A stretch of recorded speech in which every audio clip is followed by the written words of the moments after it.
خاتمین محمدین کریمین صلی اللہ علیہما وعلی آلہما واصحابہما اجمعین من یومنا ھذا الی یوم الدین اما بعد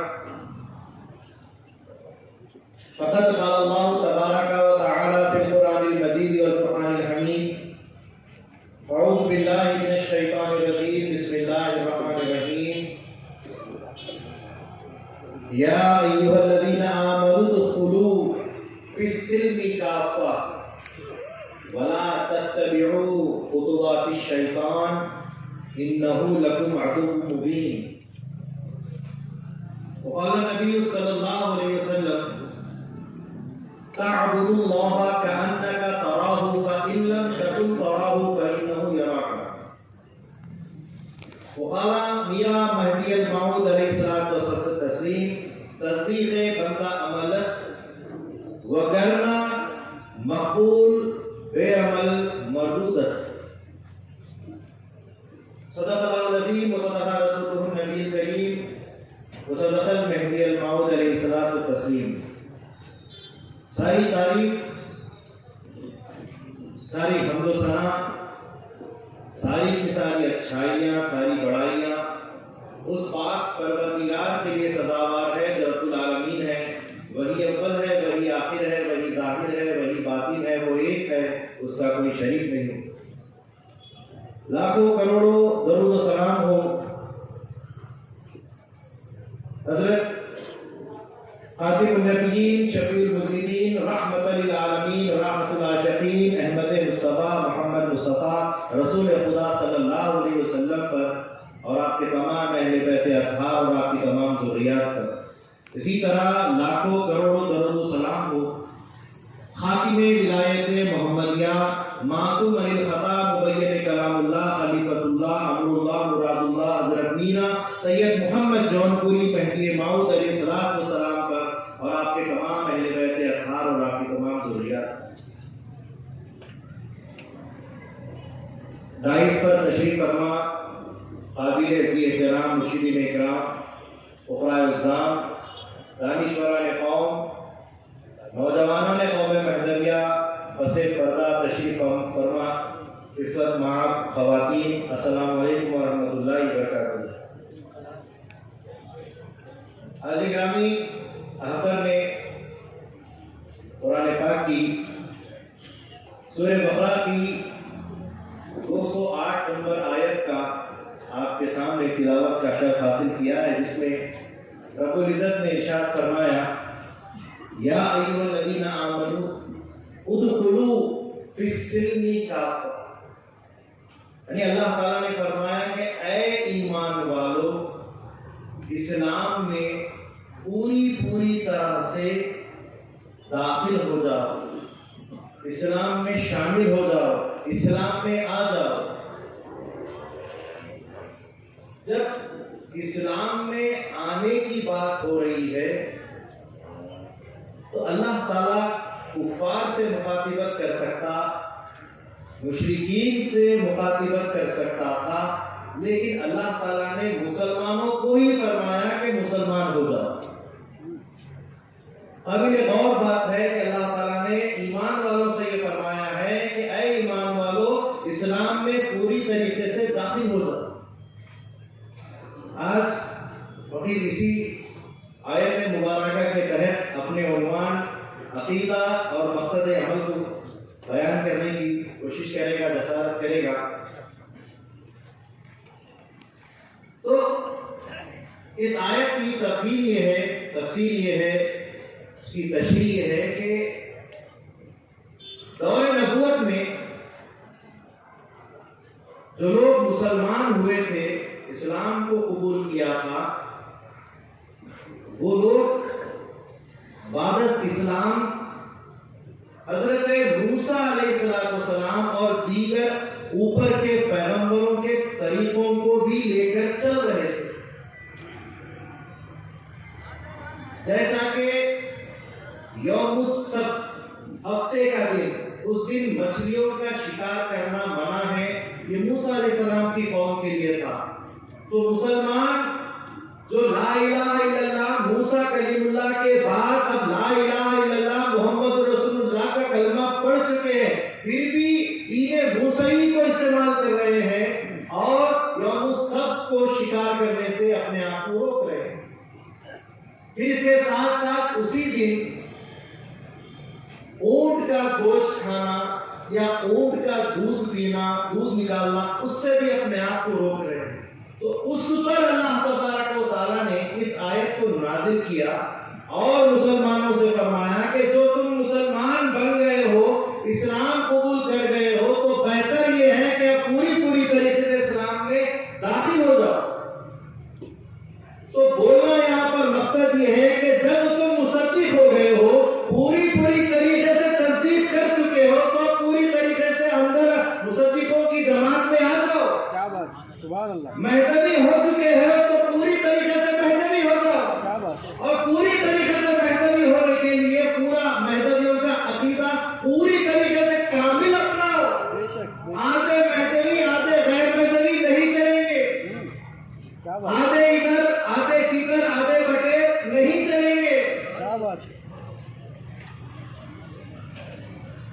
حاضرین گرامی، یہاں اس آیت کے تحت فقیر یہ بتانے کی کوشش کر رہا ہے کہ عقیدہ جب آپ نے اسلام کا اپنایا ہے تو اس میں پوری طریقے سے عقیدت کے ساتھ شامل ہونا چاہیے۔ جب مہدویت کو اپنایا ہے تو پوری طریقے سے مہدویت میں شامل ہونا چاہیے۔ حضرت گرامی، ایک انسان کی زندگی میں اس کا کردار سب سے زیادہ ضروری ہوتا ہے۔ کوئی بھی انسان، اس کے لیے اس کا کردار سب سے زیادہ ضروری ہوتا ہے، اور اس کے اپنے کردار کے لیے اسے دو چیزوں کی ضرورت ہوتی ہے۔ پہلی چیز ہوتی ہے وہ کس چیز کو مانتا ہے، بھگوان کو مانتا ہے، خدا کو مانتا ہے، بدھ کو مانتا ہے، سورج کو مانتا ہے۔ وہ جس چیز کو مانتا ہے، ہم مسلمان ہیں، ہم نے اللہ کو مانا ہے، ہم مسلمان ہیں، ہم نے اللہ کے رسولوں کو، پیغمبروں کو، اس چیز کو مانا۔ تو یہ ماننا ہوتا ہے، سب سے پہلے ہوتا ہے ماننا، ایمان لانا، یقین کرنا، کسی چیز کو اپنانا، اس کو اپنا مذہب بنانا، اس کو اپنا مسلک بنانا، یہ ماننا ضروری ہے۔ پھر دوسری چیز ہوتی ہے اس کا عمل۔ تو کسی بھی انسان کا کیریکٹر، اس کا کردار، اس کا معیار، اس کے لیے دو چیزوں کی ضرورت ہوتی ہے۔ ایک تو اس کا ماننا یعنی اس کا عقیدہ، اور دوسرا یہ ہے کہ اس کا عمل کہ وہ کیا کام کرتا ہے۔ عقیدے کی بات کرتے ہیں کہ اللہ تبارک و تعالیٰ کی جانب سے جتنے بھی فرامین اللہ نے نازل کیے ہیں، جیسا کہ ایمان مفصل اور ایمان مجمل ہم پڑھتے ہیں، اس پر ایمان لاتے ہیں۔ آمنت باللہ و ملائکتہ و کتبہ و رسلہ والیوم الآخر والقدر خیرہ و شرہ من اللہ تعالی والبعث بعد الموت۔ یہ ہمارا ایمان ہے، اللہ کی جانب سے جو کچھ بھی چیز ہم پر نازل ہوئی ہے، چاہے فرشتے ہو، چاہے رسول ہو، چاہے نبی ہو، چاہے کتابیں ہو، چاہے صحیفے ہو، چاہے خلفاء ہو، جتنی بھی چیزیں من جانب اللہ ہم پر نازل کی گئی ہے، اس کو ماننا ایمان ہے۔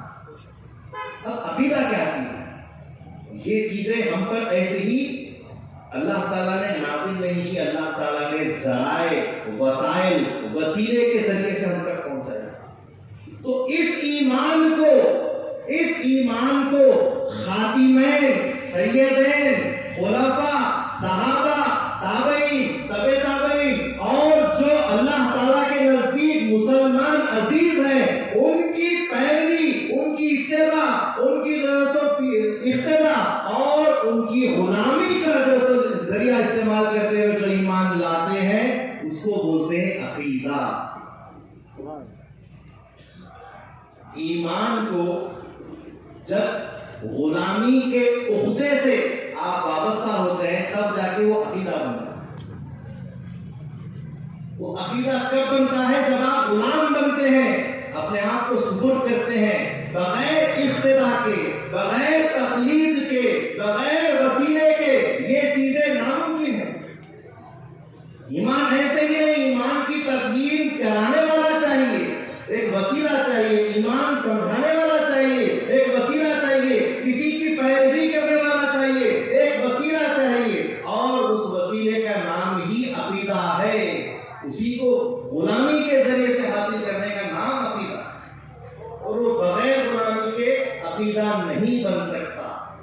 حاضرین گرامی،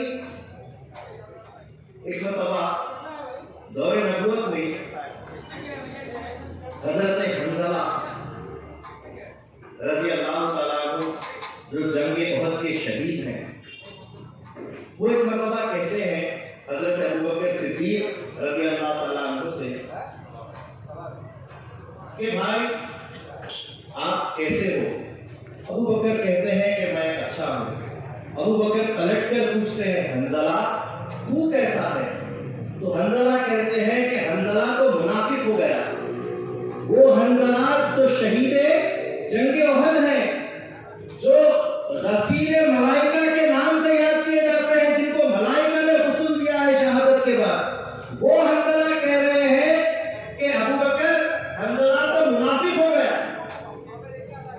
کہا کہ یہ کیسے کہہ سکتے ہو کہ تم منافق ہو گئے؟ تو حضرت حنظلہ عرض کرتے ہیں اے ابوبکر، جب ہم دربار نبوت میں رہتے ہیں، رسول اللہ صلی اللہ علیہ وسلم کی صحبت میں رہتے ہیں، ان کی غلامی میں رہتے ہیں، تو ہمارا دل اس طریقے سے ان سے وابستہ ہو جاتا ہے، ان سے جڑ جاتا ہے کہ صرف اور صرف دل میں اللہ تبارک و تعالیٰ کا عشق بڑھتا جاتا ہے، اللہ کی الوہیت کے مزے بڑھتے جاتے ہیں، اللہ کے قرب کے منازل طے ہوتے جاتے ہیں۔ لیکن کیا بات ہے کہ جب ہم دربار نبوت کو چھوڑ کر اپنے گھروں کی طرف، اپنے محلوں کی طرف، اپنے یار کے پاس جب جاتے ہیں تو وہ جو مزہ تھا وہ مزہ ختم ہو جاتا ہے، اور دنیا کا مزہ دنیا کا سستا آنے لگتا ہے۔ یہ منافقت نہیں تو کیا ہے کہ دربار نبوت میں ایک حال ہے اور جب باہر نکلتے ہیں تو دوسرا حال ہے، تو آخر یہ کیا ہے؟ منافقت نہیں تو کیا ہے؟ ابوبکر صدیق فرماتے ہیں کہ اگر تو یہ حال رکھتا ہے تو یہ حال تو مجھ پہ نہیں گزرتا ہے۔ میں بھی حضرت رسول اللہ صلی اللہ علیہ وسلم کے دربار میں رہتا ہوں تو مجھ پر بھی خوشی تاری ہوتی ہے،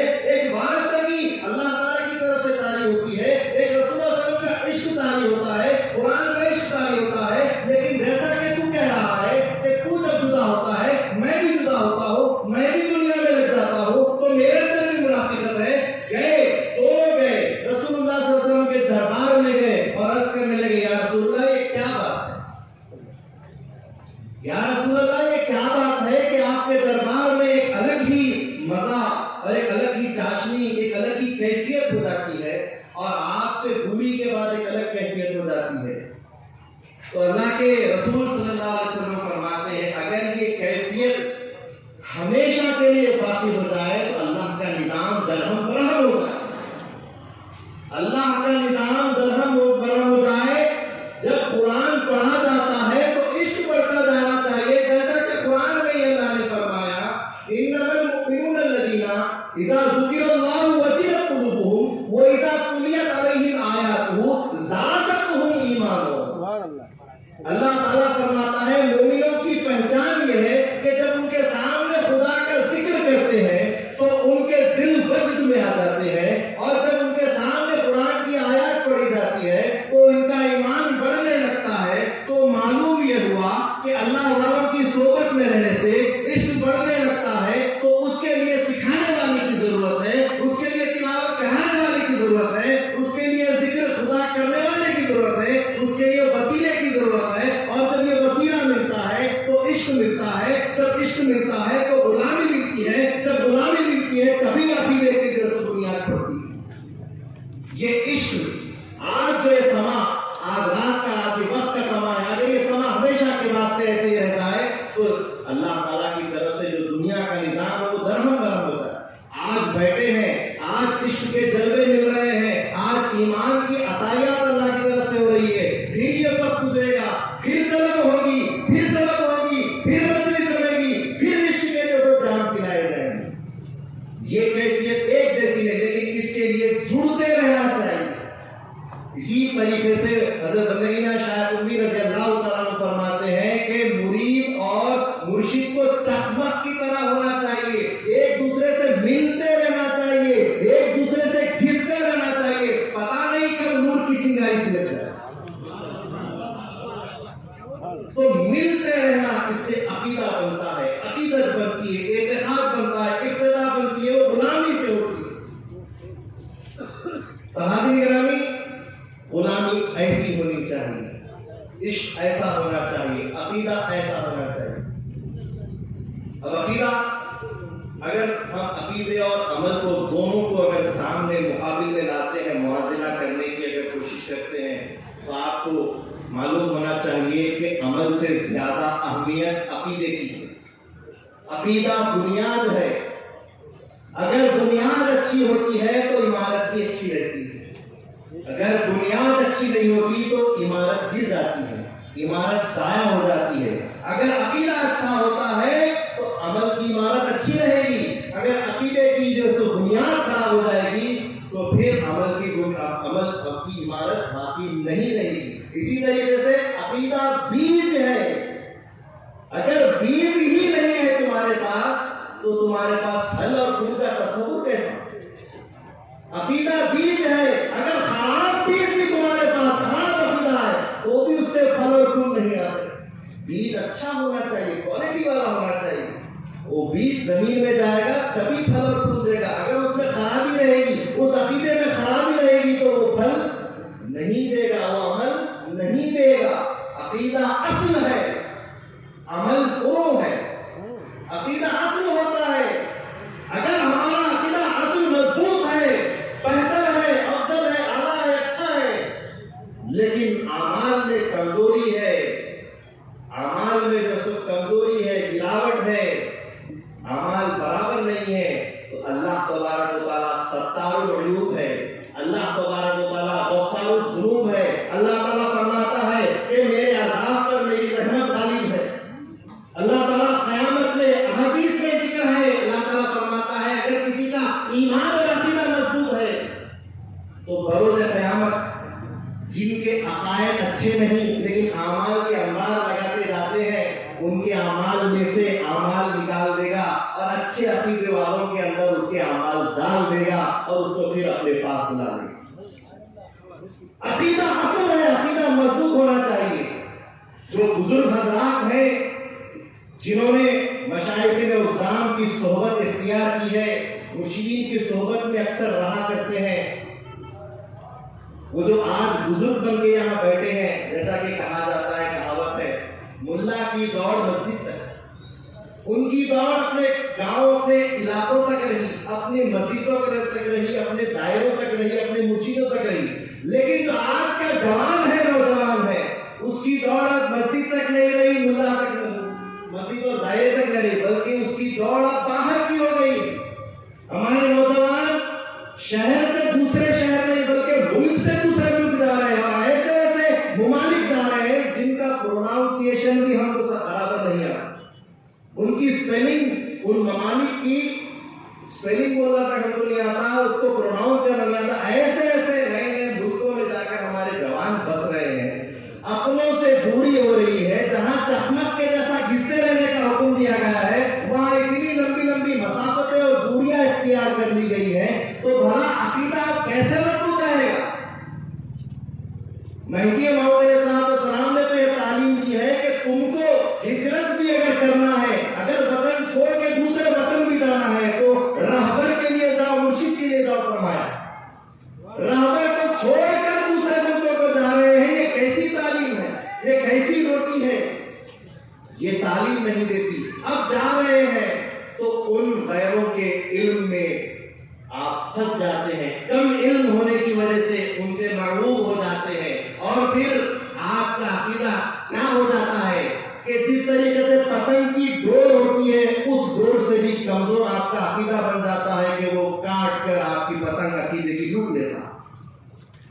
جبکہ ڈور کی بات ہو رہی ہے، عقیدے کی ڈور تو ایسی مضبوط ہونی چاہیے جیسا کہ جسم سے روح کی ڈور مضبوط ہوتی ہے، اس سے بھی مضبوط ہونی چاہیے عقیدے کی ڈور۔ روایت بیان کی جاتی ہے، ہر انسان جب سو جاتا ہے تو اس کے جسم سے اس کی روح نکل جاتی ہے، اس کی جسم سے اس کی روح نکل جاتی ہے، عالم خواب میں سیر کرتی ہے، ایک شہر دو شہر نہیں بلکہ کئی ملک، آسمانوں کی سیر، زمینوں کی سیر، صحراؤں کی سیر، جنگلوں کی سیر، کہاں کہاں اس کی روح نہیں چلے جاتی، کتنی اس میں دوریاں مسافتیں آ جاتی ہیں، لیکن روایت بتاتی ہے کہ ناک سے اس روح کا تعلق ایک دھاگا، روحانی دھاگا، ایک لطیف دھاگا اسے جوڑا رکھتا ہے۔ جب کبھی بھی کھٹکھٹاہٹ ہوتی ہے، حرکت کی جاتی ہے، روح فوراً اس جسم میں داخل کر دی جاتی ہے اور وہ بیدار ہو جاتا ہے۔ اگر وہ روح کا تعلق ٹوٹ جاتا ہے تو موت واقع ہوتی ہے۔ ارے بہتر ہے کہ وہ تعلق ٹوٹے، لیکن یہ جو عقیدے کا تعلق ہے اگر اس کا دھاگا اگر ٹوٹے گا تو وہاں تو موت بھی، تو یہ تو ہلاکت ہو جائے گی، یہ تو ہلاکت ہو جائے گی، ایمان غلط ہو جائے گا، نہ اس جہاں کا رہے گا نہ اس جہاں کا رہے گا۔ عقیدے کی جوڑ تو کتنی مضبوط ہونی چاہیے۔ حاضرین گرامی، عقیدہ بہت اہمیت ہوتا ہے۔ اگر عقیدے میں خرابی آ جاتی ہے تو پھر اس کا پرسان حال کوئی نہیں ہوگا۔ اگر وہ خرابی بڑھتی چلی جاتی ہے، وہ عقیدے کی خرابی اگر دل میں گھر کر جاتی ہے، پھر اس کو کوئی نہیں بچا سکتا۔ کیا آپ نے نوح علیہ السلام کے فرزند حضرت نوح علیہ السلام کے بیٹے کنعان کا واقعہ نہیں سنا؟ جب نوح علیہ السلام نے فرمایا اے میرے بیٹے یہ کشتی تیار ہو گئی ہے، یہ ایمان کی کشتی ہے، یہ عقیدے کی کشتی ہے، یہ کشتی تیار ہو گئی ہے، یہ ایمان والوں کو بچا لیتی ہے، تو آجا اس کشتی میں سوار ہوگا۔ لیکن کنعان نے کیا کہا؟ نہیں نہیں، مجھے کوئی فکر نہیں ہے، نہ تمہاری نہ تمہاری کشتی کی مجھے کوئی فکر نہیں ہے۔ حضرت نوح علیہ السلام نے فرمایا کہ ایسا طوفان، ایسا سیلاب آ رہا ہے، ہر چیز کو بہا لے جائے گا۔ بیٹے نے اپنی عقل کے گھوڑے دوڑائے، اپنے عقیدت کے اندر بولتا گیا اور بولا کہ میں تیراک ہوں، اچھے سے تیر کر نکل جاؤں گا۔ نوح علیہ السلام نے فرمایا تیری تیراکی بھری کی بھری رہ جائے گی، یہ کوئی معمولی زمینی طوفان نہیں ہے، یہ اللہ کا عذاب ہے، اس میں کوئی بچنے والا نہیں ہے۔ کہا اگر ایسی بات ہے تو میں اونچے پہاڑوں پر، ٹیلوں پر جا کر وہاں بسیرا کروں گا، وہاں اپنے آپ کو بچا لوں گا۔ تو حضرت نوح علیہ السلام نے فرمایا کہاں پہاڑوں کی ٹیلوں کی بات کرتا ہے؟ جب خدا کا عذاب ہوتا ہے تو پہاڑ کنکروں کے مانند بہ جاتے ہیں، تو نہیں بچ سکتا، سمجھ لے، میری نصیحت کو لے لے۔ تو اس کے بعد بیٹا کہتا ہے میں نے کب تمہاری نصیحت سنی جو آج سننے کو بیٹھا۔ یہ بدعقیدگی کا معاملہ ہے جو نوجوان بچے باہر جا کر ہمارے گھر کے اندر بڑوں کے پاس آ کر کہتے ہیں میں نے کب تمہاری نصیحت سنی ہے جو آج سننے کے لیے کھڑا ہو۔ آخرکار وہ ڈوب جاتا ہے۔ حضرت نوح علیہ السلام اپنی آنکھوں کے سامنے اپنے لبتے جگر اپنے بیٹے کو ڈوبتا ہوا دیکھ رہے ہیں اور فوراً بارگاہ الہی میں آواز لگاتے ہیں کہ اے باری تعالیٰ، تو نے تو وعدہ کیا تھا کہ تیرے میرے اپنوں کو تو کبھی تکلیف نہیں دے گا، ان کو غارت نہیں کرے گا، پھر یہ کیا ہو گیا؟ میرا بیٹا ضبط کر دیا گیا۔ تو حضرت نوح علیہ السلام کو اللہ تعالیٰ نے مخاطب کر کے فرمایا اے نوح، وہ تیرا رہا ہی نہیں، جو میرا رہا ہی نہیں وہ تیرا کیسے رہے گا؟ جو میرا نہیں وہ تیرا نہیں، جب وہ تیرا نہیں میرا نہیں تو وہ کیسے رہے گا؟ اس کشتی میں کیسے سوار ہوگا؟ وہ غرق کر دیا گیا۔ کیا تو نہیں جانتا جس دانت میں کیڑا لگ جاتا ہے بہتر ہے کہ اس دانت کو اٹھا کر پھینک دو۔ اگر نہیں پھینکو گے تو دوسرے دانتوں کو بھی کیڑ لگے گا، دوسرے دانت بھی بگڑ جائیں گے، دوسرے دانتوں کو بھی توڑنا پڑے گا۔ بہتر ہے کہ جس کا عقیدہ خراب ہوا ہے اسے جانے دو، اسے ڈوب جانے دو، اسے مر جانے دو۔ جب اس کے اندر بدعقیدگی گھر کر کے گئی ہے اس کو پھر اب مت چھوڑو، اس کو جانے دو۔ یہاں تو یہ ہو گیا، حضرت نوح علیہ السلام نے فوراً سجدہ کیا، توبہ کی کہ اللہ جو تو کہتا ہے وہی سن۔ اس کے بعد ابھی پیشوا مقرر ہمارے افضل العلماء تحسین آغا صاحب نے حضرت موسیٰ علیہ السلام اور خواجہ خضر علیہ السلام کی مثال آپ کے سامنے رکھی، تو اس میں 3 واقعات ہوئے۔ کشتی میں سوراخ کرنا، ایک دیوار کو کھڑا کرنا اور ایک ناحق بچے کو مار دینا۔ میں تفصیل میں نہیں جاتا ہوں، اصل مدعے پہ آتا ہوں۔ جب اس بچے کی باری آئی تو موسیٰ علیہ السلام نے فرمایا کہ اے خضر تم نے ناحق ایک معصوم بچے کی جان لے لی۔ تو خضر علیہ السلام نے کہا یہ بچہ بڑا ہو کر کفر پر چلنے والا تھا، بدعقیدگی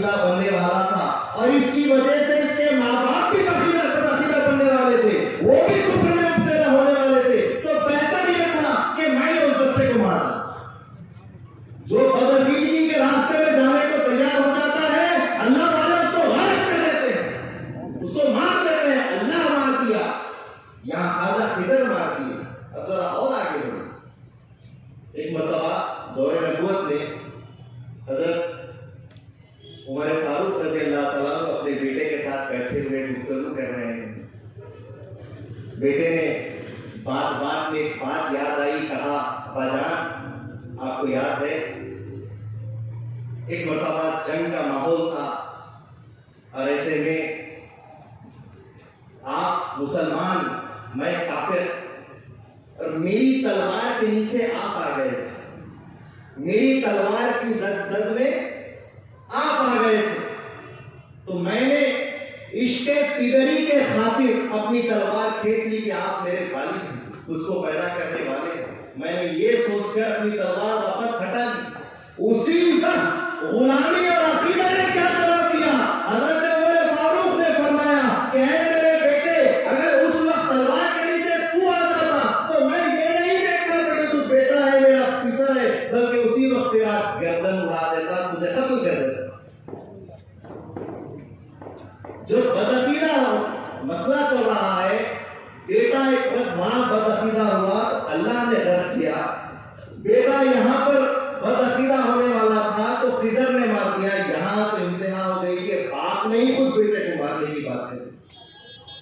عقیدہ کتنا مضبوط ہونا چاہیے یہ بات بتانے کی کوشش کی جا رہی ہے. تو یہ تو بدعقیدوں کی بات تھی.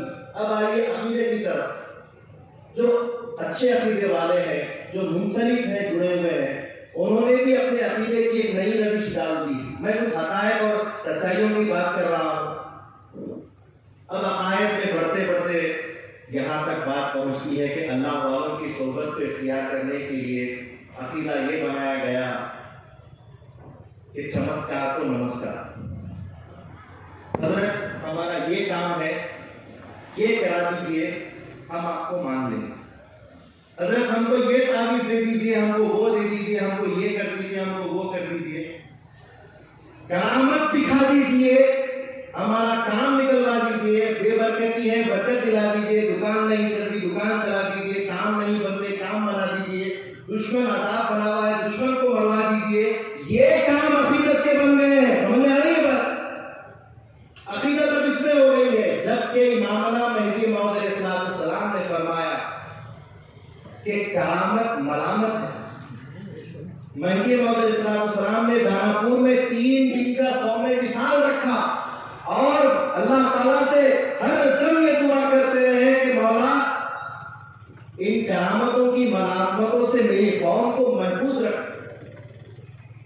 اور اسی قوم کے اندر کرامتوں کی بات اگر ہونے لگی کہ کچھ دکھا دیجئے, کچھ کر دیجئے, تو ہی جو سے ایمان لائیں گے یا آپ کی جو سے عقیدت اور بڑھے گی. تو یہ کیسا عقیدہ ہے؟ جبکہ ہمارے پاس کرامت کی کوئی اہمیت نہیں ہے, معجزے کی کوئی اہمیت نہیں ہے. معجزہ دکھاتا ہے اس لیے نبی ہے نہیں, نبی ہے اس لیے معجزہ بھی دکھا دیتا ہے. کرامت دکھاتا ہے اس لیے ولی ہے نہیں, ولی ہے اس لیے کبھی کبھی کرامت بھی دکھا دیتا ہے. ہمارے پاس معجزہ اور کرامت دلیل نہیں ہے. حضرت بندگیاں شاہ بندگی صدیق ولایت رضی اللہ تعالیٰ عنہ کے وقت میں دور میں جبکہ آپ سابرمتی ندی کے کنارے اپنے خلفاء اور فقراء کے ساتھ وہاں پر رہائش میں تھے, ایسے میں حضرت شیخ احمد کھٹو جو سرکیز میں آرام فرما رہے ان کا عرس کا موقع ہے. علماء وہاں پر جمع تھے, ان کو خبر ہوئی کہ سید منیر آئے ہوئے ہیں, چلو چل کر ان سے مہدی موعود کی حقانیت پر گفتگو کریں. ثبوت مہدی مانگے. اطلاع دی گئی, بندگی میاں کو وہاں رکایا گیا اور یہاں پر یہ علماء کا قافلہ وہاں پہنچا. اب ایک طرف بندگی میاں سید منیر رضی اللہ تعالیٰ عنہ اور پیچھے ان کے فقراء کی جماعت, ایک طرف پورے علماء کی جماعت, اور سوال جواب امامنا مہدی موعود علیہ السلام کی مہدیت اور ان کی جو حقیقت کے تعلق سے جب ہوئے اور جوابات سیدنا شاہ قطبی رضی اللہ تعالیٰ عنہ دیتے چلے گئے, ان کے ہر ایک سوال کے ایسے جوابات دیے گئے کہ وہ ناراض ہو گئے, ان کو سدھرا نہیں. بالآخر انہوں نے ایک یہ تجویز رکھی کہ اچھا تو یہ ہے کہ آپ اپنے مہدی کا کوئی معجزہ ہم کو بتائیں. آپ ہم کو یہ دیکھیے غیروں کی علامت ہے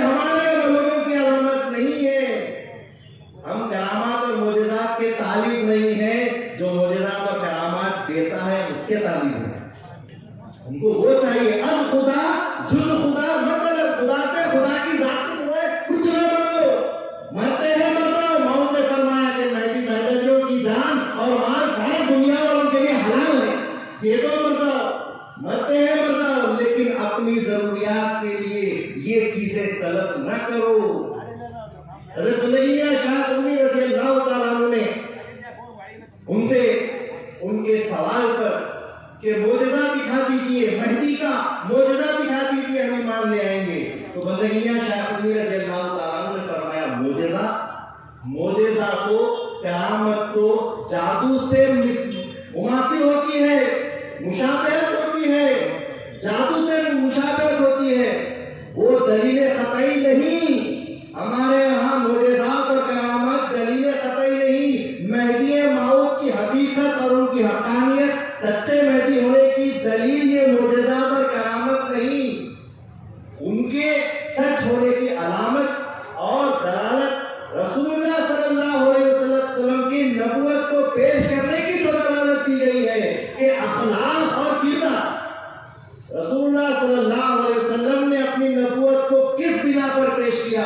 معجزات کی بنا پر نہیں، اپنے اوصاف، اپنے اخلاق کو پیش کیا، اور اس اخلاق کے ساتھ آپ نے اپنے کردار کو پیش کیا، اس کو دلیل بنا کر اپنے نبوت کو پیش کی۔ جہاں دور نبوت میں رسول اللہ صلی اللہ علیہ وسلم نے اپنی نبوت کا معیار اخلاق رکھے ہیں، تو دور ولایت میں جو مہدی موعود علیہ السلام ہے، جو ہم صورت اور ہم سیرت رسول اللہ ہے، وہ کیسے دیگر چیزوں کو اپنی جو حقیقت اور اپنی ولایت کا معیار بنا سکتا ہے؟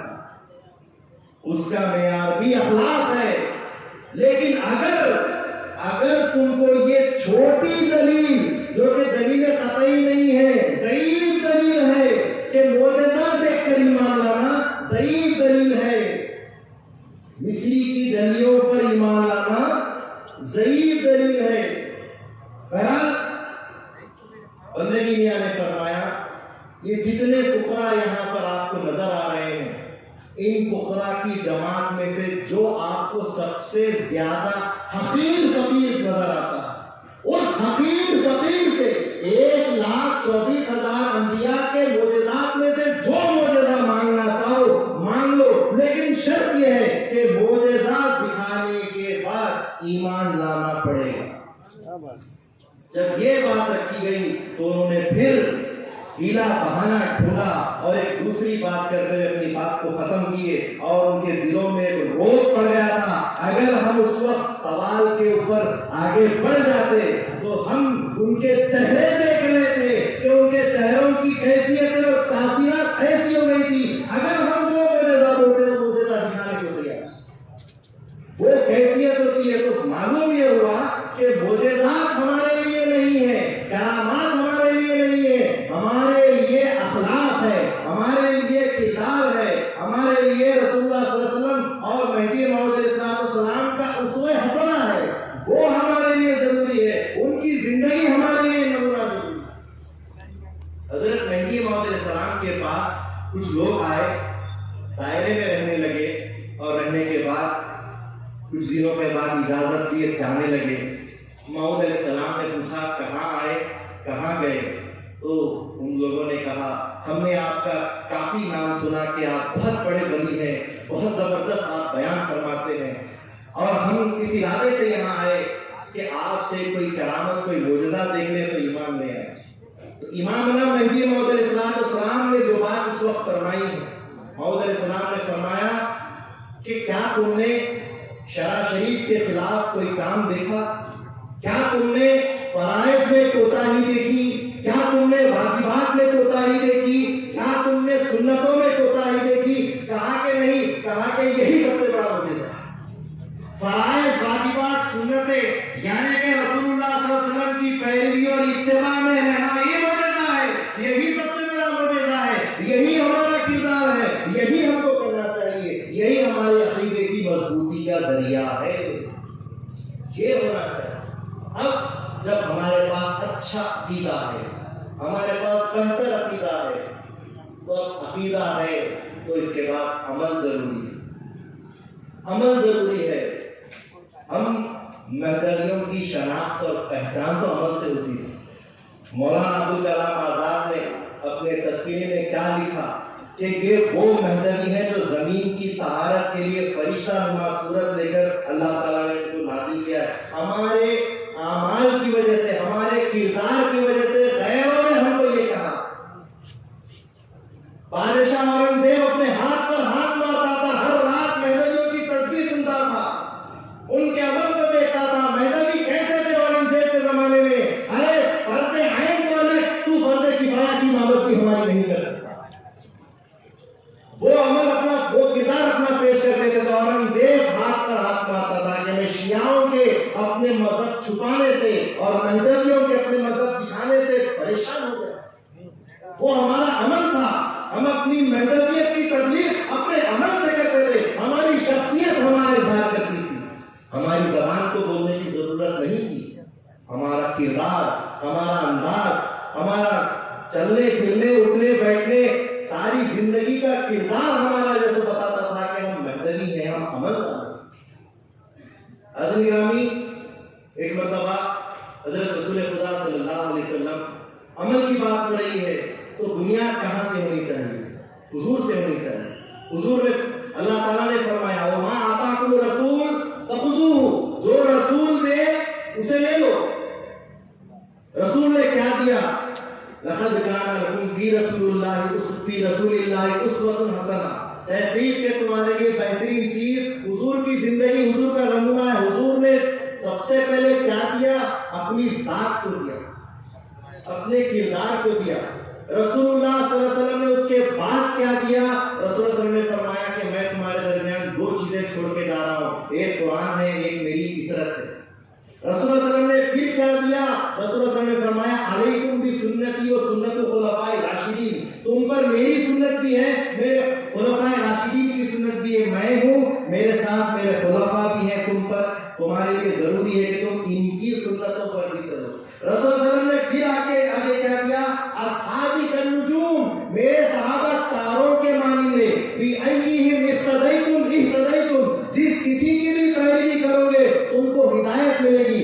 اللہ کے نبی صلی اللہ علیہ وسلم نے یہاں یہ ساری چیزیں دی، اپنا کردار دیا، اپنے اصحاب دیے، اپنے خلفاء دیے، قرآن دیا، فطرت دی، یہ ساری چیزیں دیے، کس لیے دیے؟ تاکہ تمہاری عقیدت کی غلامی برقرار رہتے ہوئے آگے چلتے رہے، تمہاری عقیدت کی غلامی میں کمی نہ آئے، کمی نہیں آئے۔ یا تو غلام بن جاؤ یا پھر خود اس قابل ہو کہ غلام بنا لو، یا تو تسخیر کر لو یا خود تسخیر ہو جاؤ۔ مولا علیہ السلام فرماتے مرد باش یا باورد باش، یا تو مرد بن جاؤ یا پھر مردوں کی صحبت میں آ جاؤ، یہی ہے غلامی۔ یا تو غلام بنو یا غلام بناؤ، خود کو اس مقام تک پہنچا یا پھر خود اس مقام کے ساتھ جڑ جاؤ، یہ ہے۔ تو اللہ کے نبی صلی اللہ علیہ وسلم نے سب سے پہلے اپنے آپ کو دیا، اپنے آپ کو عمل کا پیکر بنا کر دیا۔ رسول اللہ صلی اللہ علیہ وسلم راتوں کو جاگ کر عبادت فرما رہے ہیں، ایسی عبادت، ایسی ریاضت، ایسا قیام کہ پوری رات کھڑے ہو رہے ہیں۔ اجرمی روایت آتی ہے، بتایا جاتا ہے کہ حضور اتنی رات دیر کھڑے رہتے تھے کہ ان کے پیروں میں ورم آ جاتا تھا، حتیٰ تورمت قدماؤ، ان کے پیروں میں ورم آ جاتا تھا، حتیٰ تشققت قدماؤ، یہاں تک کہ ان کے پیر پھٹنے لگتے تھے، ایڑیاں پھٹنے لگتی تھی، اتنی دیر تک قیام کرتے تھے۔ اور اس قیام میں اللہ سے کلام ہوتے تھے، اللہ سے بات چیت ہوتی تھی۔ ہم کلام، خدا کا دربار، اللہ تعالیٰ کا دربار کیا ہے؟ نماز کیا ہے؟ اللہ تعالیٰ کے دربار میں پیش ہونا ہے، خدا کے ساتھ گفتگو کرنا ہے، اور ریاضت کی انتہا ہے کہ اس کے اندر وہ مقام پیدا ہونا چاہیے کہ جیسا کہ رسول اللہ صلی اللہ علیہ وسلم نے حدیث جبرائیل میں احسان کی تعلیم کے تعلق سے فرمایا کہ تعبد اللہ کأنک تراہ فإن لم تکن تراہ فإنہ یراک، عبادت ایسی کرو، بندگی ایسی کرو، عمل ایسا کرو کہ خدا کو دیکھ کر کرو۔ اگر اتنی طاقت نہیں ہے تو کم سے کم یہ سمجھو کہ خدا تم کو دیکھ رہا ہے۔ یہاں اللہ کے نبی صلی اللہ علیہ وسلم نماز میں شریک ہے، نماز میں قیام میں ہے، اللہ کا دیدار کر رہے ہیں، اللہ تعالیٰ سے ہم کلام ہو رہے ہیں، اور اللہ تعالیٰ نے فرمایا طٰہٰ وما انزلنا علیک القرآن لتشقیٰ، اے طٰہٰ ہم نے یہ قرآن تم کو مشقت میں ڈالنے کے لیے نازل نہیں کیا، کیوں اتنی دیر کھڑے رہ رہے ہو؟ یا ایھا المزمل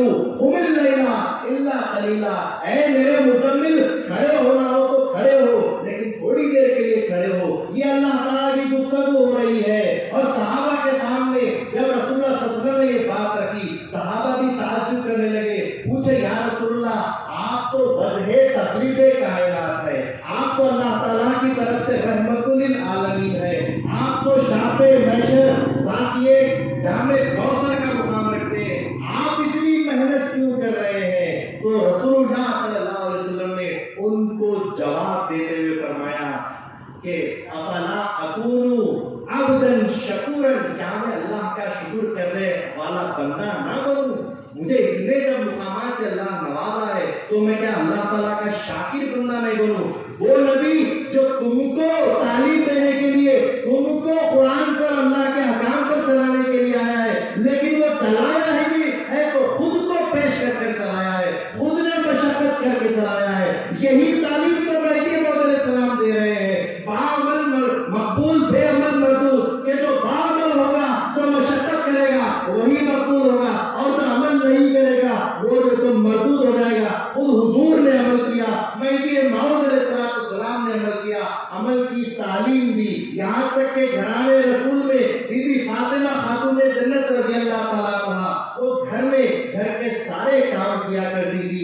ہمارے گھر والوں کے جیسا نہیں کہ گھر میں کام والی رکھی ہوئی ہے، بی بی سارے کام خود کیا کرتی، چکی خود بنایا کر میں آٹا پیسا کرتی، گھر کے سارے صاف صفائی کے کام کیا کرتی، بچوں کی تربیت کیا کرتی، ان کی ضروریات زندگی کے کام کیا کرتی، حضرت علی کے سارے کام کیا کرتی، مہمانوں کی مہمان نوازی میں بھی شریک رہتی۔ یہ سارے کام کرنے کے بعد جب اللہ تعالیٰ کی جب لگن لگتی ہے، جب اللہ تعالیٰ کی طرف لگتی ہے، تو بی بی کے تعلق سے روایات میں آتا ہے کہ بی بی رات کو پھر قیام کے لیے کھڑی ہو جاتی ہے، اتنی دن میں مشقتیں کرنے کے بعد پھر مولا کو راضی کرنے کے لیے وہ رات کا حصہ، وہ جو رات کے 4 پہر ہے جن میں سے ایک پہر تو ایسا ہوتا ہے تو خداوند تعالیٰ سب سے قریب اس دنیا کے آسمان پر آ جاتا ہے، مانگنے والوں کو عطا کرنے کی بات کرتا ہے، اس وقت میں بی بی فاطمہ خاتون جنت قیام کرتی ہے۔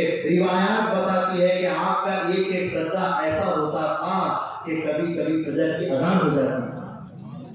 یہ عبادت، یہ ریاضت، یہ عمل، یہ ہمارے عقیدے کو مضبوط کرتا ہے۔ اگر عقیدے کا دعویٰ کرتے ہو تو دلیل بھی تو دو، اور دلیل عمل ہے۔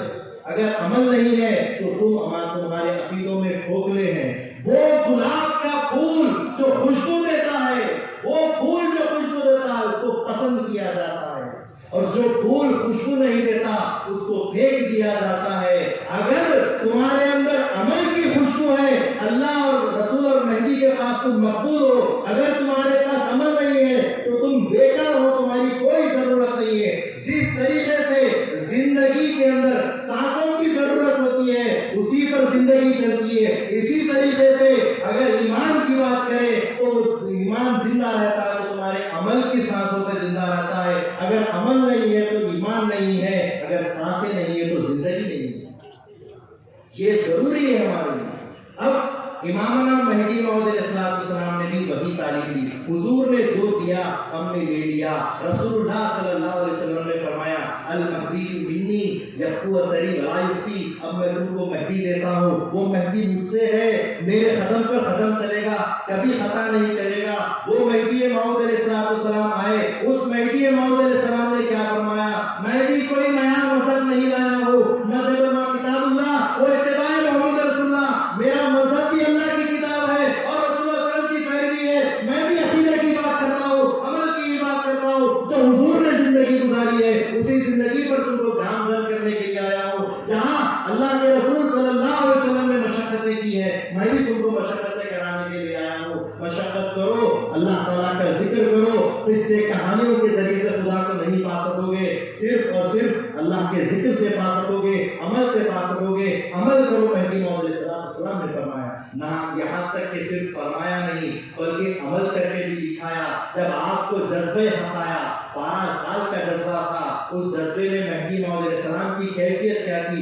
جب بھی نماز کا وقت آتا مہدی موعود علیہ السلام کو اللہ کی جانب سے ہوش آ جاتا، پانی طلب کرتے، وضو کرتے، نماز پڑھتے، نماز کے بعد پھر جذبہ مولا میں جذبہ حق میں کھو جاتے، اللہ تعالیٰ کی طرف سے تعلیمات حاصل کرتے۔ ایسی ہی جذبے کے اندر خدمت کرنے والی اس حضرت بی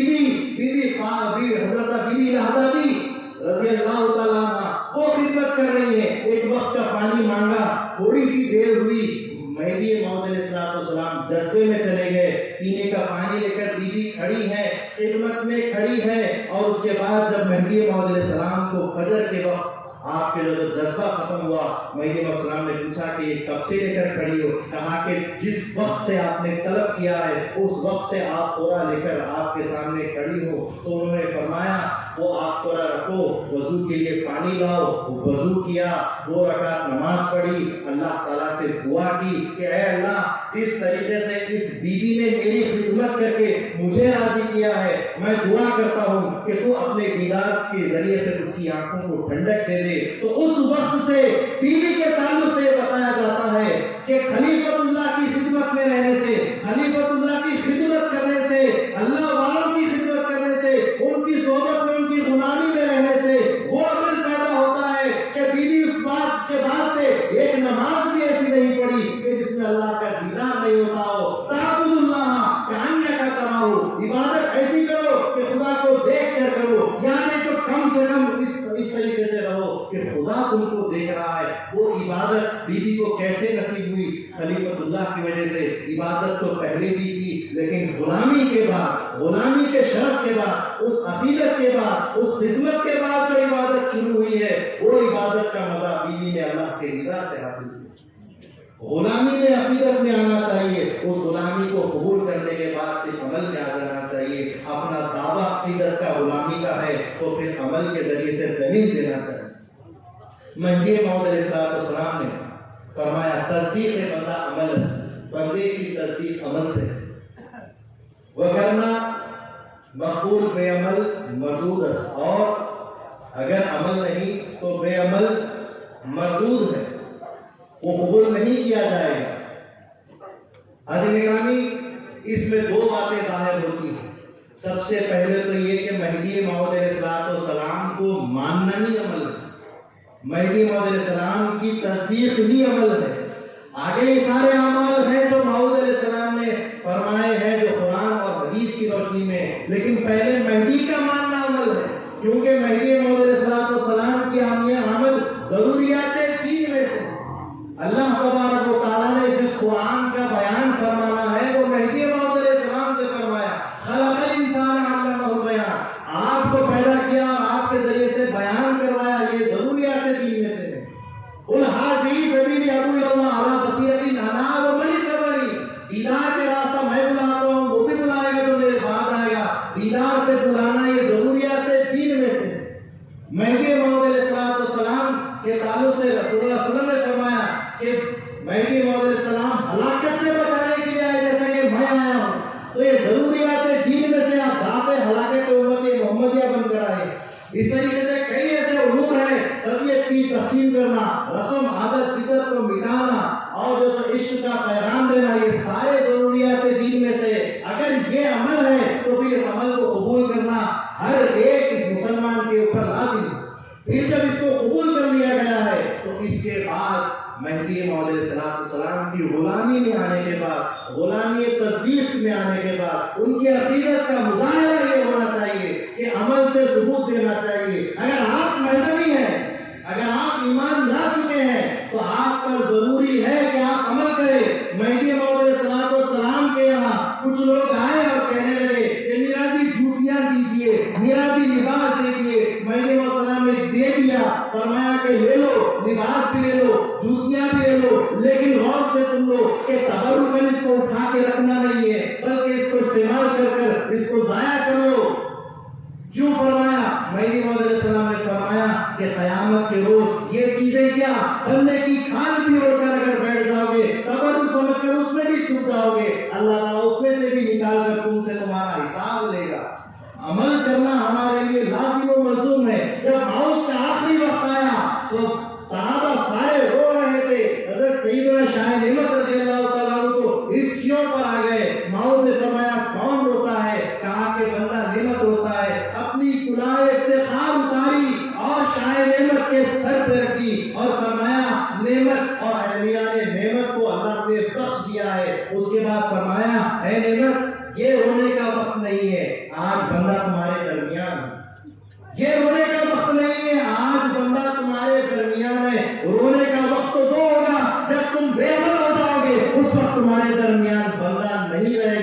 یہ رونے کا وقت ہے. آج ایسے حالات گزر رہے ہیں کہ ہمارے اندر بے عملی ہی بے عملی نظر آ رہی ہے. جہاں 8 پہر کا ذکر ہوا کرتا تھا، آج 1 پہر کا بھی ذکر مشکل بمشکل نظر آ رہا ہے. یہ بے عملی نہیں تو کیا ہے؟ زبانی جمع خرچ ثبوت کے دعوے کرنے سے نہیں. آپ وہی دور پھر سے لائیے، اپنے عمل سے محدودیت کو پھیلائیے. میں اللہ تعالیٰ سے دعا کرتا ہوں کہ اللہ تعالیٰ بولنے سننے سے زیادہ ہم کو عمل کی توفیق عطا فرمائے. ایک شعر کہتے ہوئے اپنی جگہ لے لوں گا کہ مہدی و محمد پر ایمان ہمارا ہے. مہدی و محمد پر ایمان ہمارا ہے، طاعت میں ہی جان نکلے ارمان ہمارا ہے. وآخر دعوانا الحمدللہ.